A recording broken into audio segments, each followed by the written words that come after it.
Hi guys, a bit of an unusual one today. This is nothing to do with Logic Pro. I've actually got some issues with my Kawai ES7 digital piano. I use this mainly as a controller keyboard because I love the action of the weighted keys into Logic. But I've got a number of keys that are not responding intermittently around this area. Sometimes they don't trigger at all. Sometimes they trigger with full volume. And I've done some research online, looked around on YouTube as well at kind of DIY repair videos, and found nothing for this particular model. I found other Kawai boards being opened up and worked on by some much cleverer people than me, but nothing on the ES7 or the ES8. I actually owned an ES8 before this as well. I ended up selling that to buy a better microphone. Bought this, it was well used, well beaten up when I got it. I paid about 200 quid. It was an absolute bargain at the time, and it's been fantastic, but it is showing its age. So I want to try and do a DIY repair because I haven't got the cash available to go out and A, pay someone, or B, the idea would buy a new board.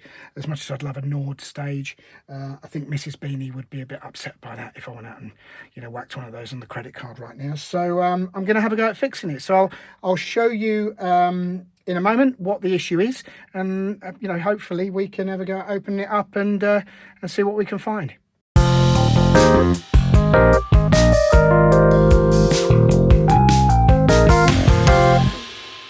So the main problem is that what I find, I tend to sort of live in this range of the keyboard, which is what, the third octave or something. Most of what I play is around this point, and I've got about 4 keys that can become unresponsive. I've got a couple of other keys as well which seem to have an inconsistent sort of velocity, so I'll try and demonstrate that now.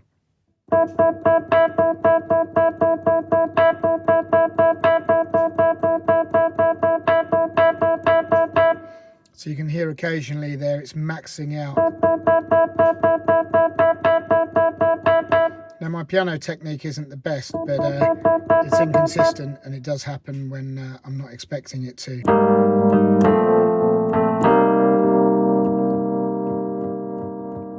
There you go. So this is what happens, and it does it on this key particularly is troublesome, the E flat.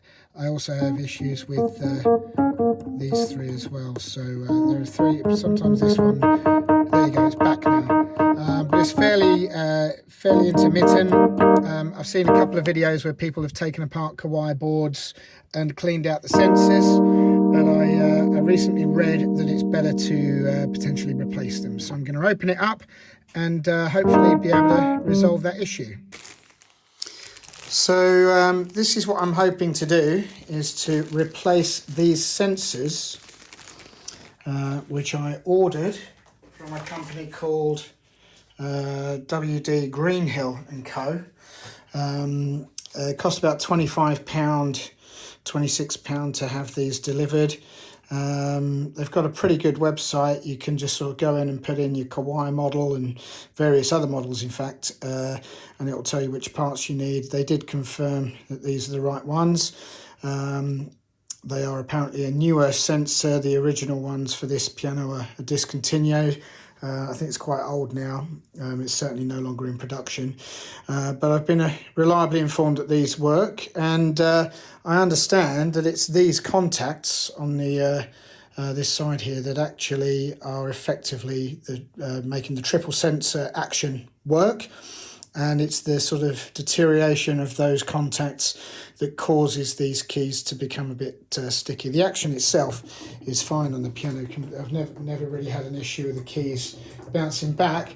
It's just the inconsistent triggering of the sound. So yeah, I've just put a throw on the table there, and I'll start taking it apart.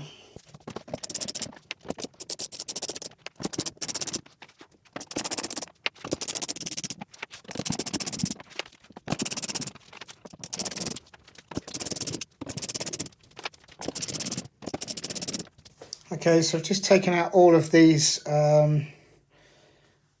bolts with washers, And I think next I'm going to have to try and take these ones off here to detach it from the metal bit at the front.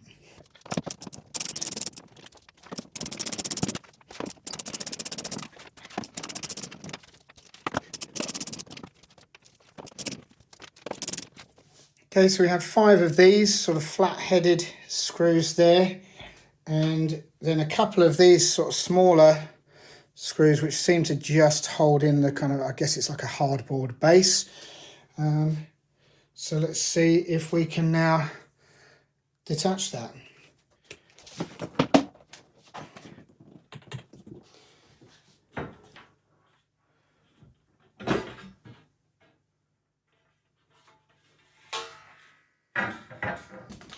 Okay, so now I'm going to try and remove these screws from the back to see if I can get the keyboard out.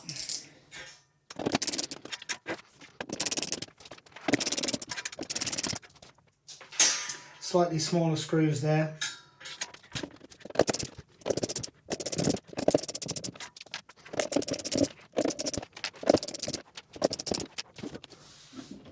So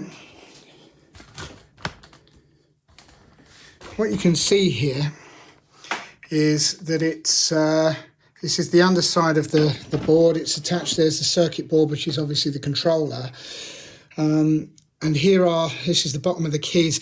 And in fact, this is actually where the sensors reside. You can see the rubber tips there. These are the underside of the sensors. So you can see this is what I need to remove, this board. You can buy this as a complete piece. I need to unscrew all of these screws here to get this piece out, and this will give me access to all of the sensors.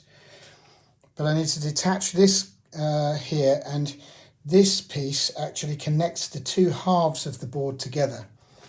I've just been able to stand this piece up here. It seems to be okay there, so hopefully that's not going to cause any issues. This is the first one. I'm going to just gently remove that. And this, they came out fairly easily there. This connects the 2 boards, and I just need to pull up this piece here, and that just pops out like that. So that one goes to the far one. I can just pop these pieces up here very gently, gingerly.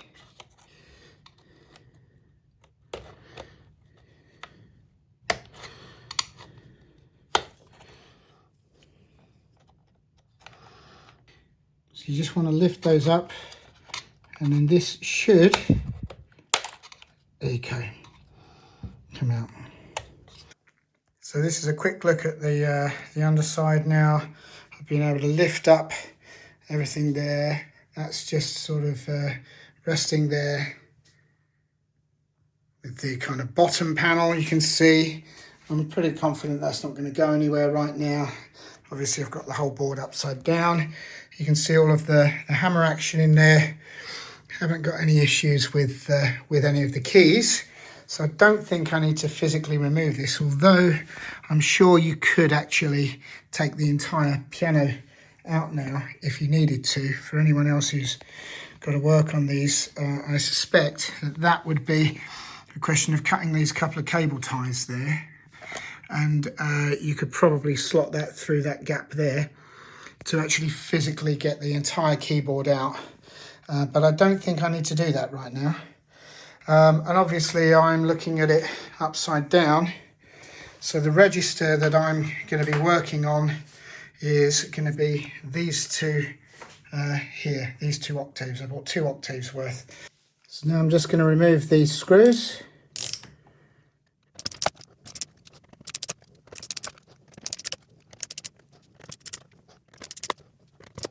Tiny little screws these. Let's see if I can remove that. That's just slotted out there. And so here you can see that came out quite easily. I'm just going to flip it over now. You can see here, these are the offending items. They're the older grey style. You can see it's pretty caked up there. So we're going to have a look at this and see if we can replace these and give them a clean up while we're here. Now they come in batches of 12, so that'd be 4, 4, 4, so that's an octave. Another octave there. And I think those are the two registers that I'm looking at. Those are the two offending registers actually. So what I'm going to do now is just very carefully pull. Oh, right, they come away really easily.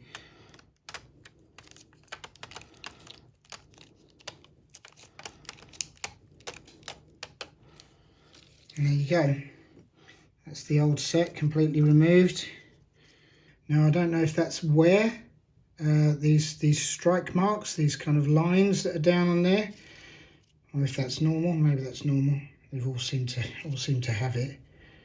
Actually, let's have a look at the new ones. The new ones don't have that, so maybe they are slightly different.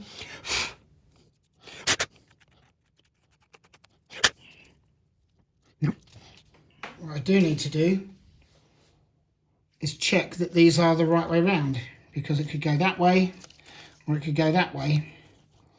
And looking at this, they are, I don't know if you can see that very well, but they are graded. So you've got one that is closer to the surface than the others. Same on this one. So I need to make sure that I get it the right way round. So what I'm going to do, I'm just going to pop one of these and just have a look before I remove it. And it looks to be here the longest prong, if I can call it that, is closest to this edge. So that's where I need to be putting. So that tells me that for this new one to go back in, it needs to be that way round. So the longest prong is closest to the back edge. So one of the videos that I watched suggested you use like an eraser, a standard eraser, just to clean up the contacts. No idea why. Apparently this is something that electrical engineers do. So let's just go through and do that. And now I've got this it's a glassy screwdriver to try and help poke these little rubber prongs through the holes here. So let's give that a go. Just line them up, the first couple. Just very carefully use that to pop it through there, and that has worked. Ooh, that has worked a treat. So I'm going to carry on doing that.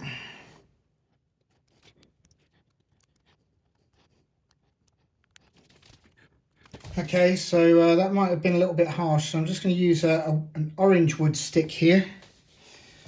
I'll be able to grab hold of.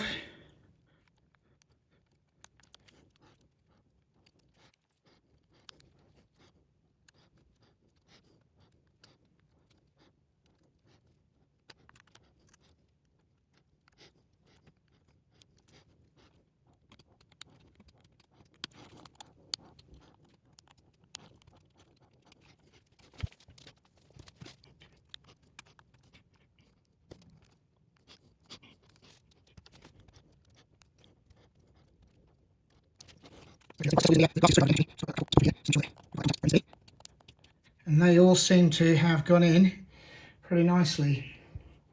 So yeah, I thought this tool was potentially doing some damage, but as you can see, it hasn't caused any problems.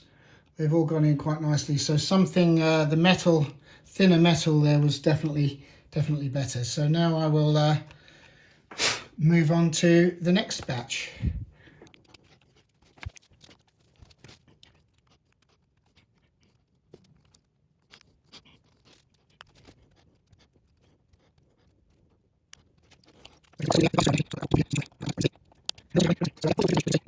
Okay, so I've pulled them all through now. Now I did actually damage one So you can see there, the metal glasses screwdriver did take the bottom off of that one, but I think everything's in there as well as can be expected. So, okay, so now what I'm going to do is basically place it back in the board.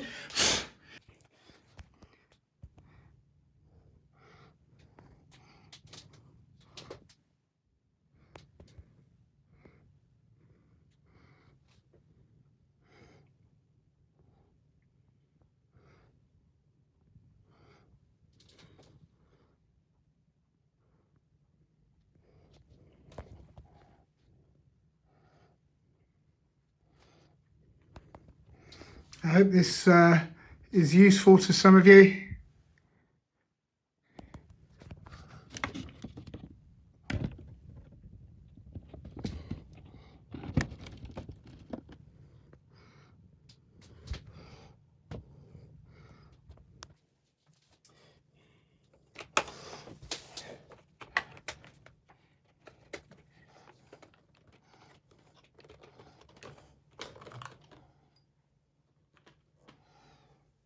So that's just sort of pinged in there, okay.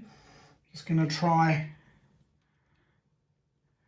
my first screw.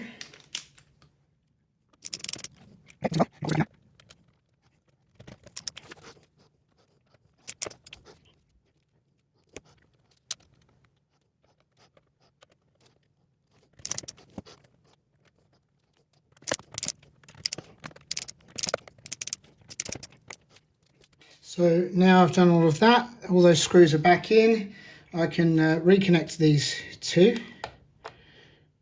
connectors. I may need to, oh no, there's no slack on that. Just pop that one back in there. Make sure that's nice and snug. And this one back into here. Same, excellent. Now I'm just going to very gently replace these two. I'll just make sure that they are lined up. This connector here just needs to be sort of bent out ever so slightly. Okay, so that should pop back in there nicely. Yeah, no problem, that's gone in. And then the same with this one. So just make sure that these locking pins are up, and that should just slot into there like so, and then pop those down. Okay, perfect. So one last quick scan of the completed board now. If I do have any further problems, I may potentially take the upper range of the keyboard and swap them, but for the time being I thought, you know, first time I've done this, eye on the prize is making sure it's working. You can see there, that's where the switch over from the grey to the blue is. Everything reconnected, all the screws back in. So now I'm going to start to try and get this back panel back on, or the base panel should I say, and we'll take it from there. So I'm just going to try and gently replace this now. And that should pop into there like so. Yep. And I can start to replace all of those screws I took out on the back. So these screws, these ones here, go into these holes here.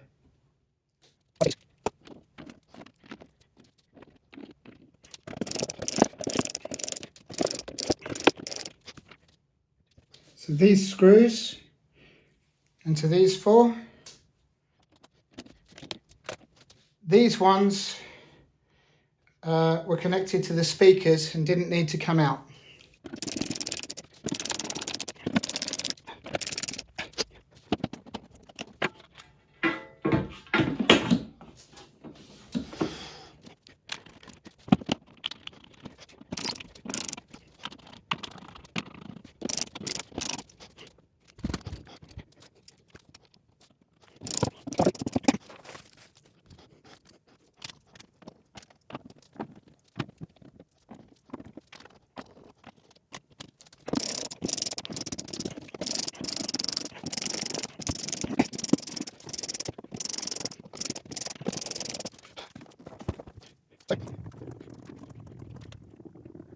Everything feels good.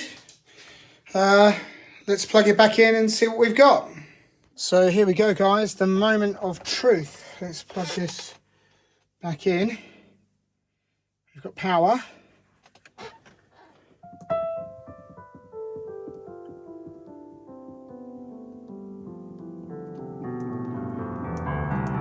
Oh, I was really nervous there.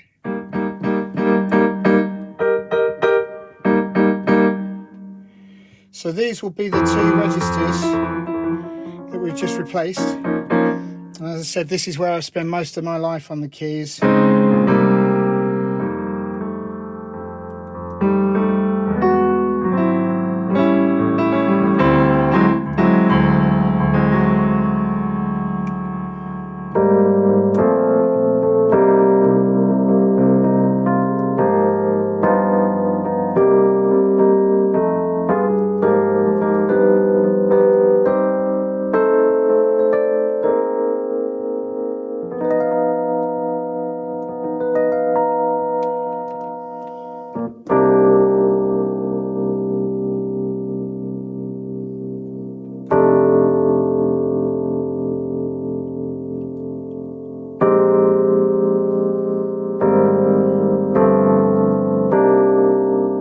So you recall one of the issues was the inconsistency of the volume, and there you go. It wasn't my playing after all.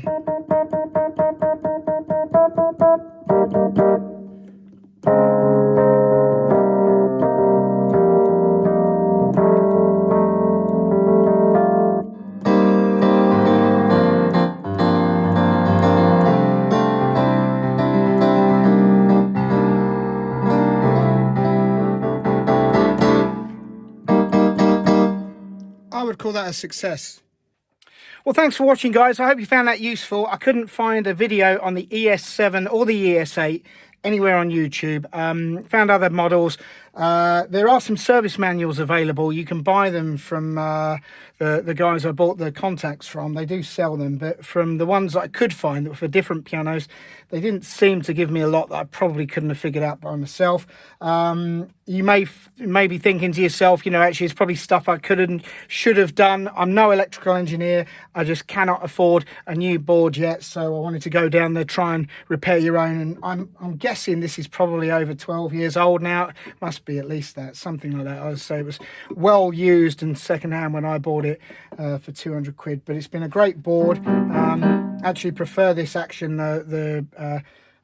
It's called the Responsive Hammer 2 from Kawai. Then the more modern version, the ES8, has the Responsive Hammer 3 action, but I suspect that they are assembled in exactly the same way. The case was identical, so yeah, I hope you found that useful. I'll drop a link in the description as to where I got the gear from to replace it. And yeah, please do like and subscribe if you want some Logic Pro tips as well. So yeah, I'll see you on the next one. Thanks for watching. Cheers.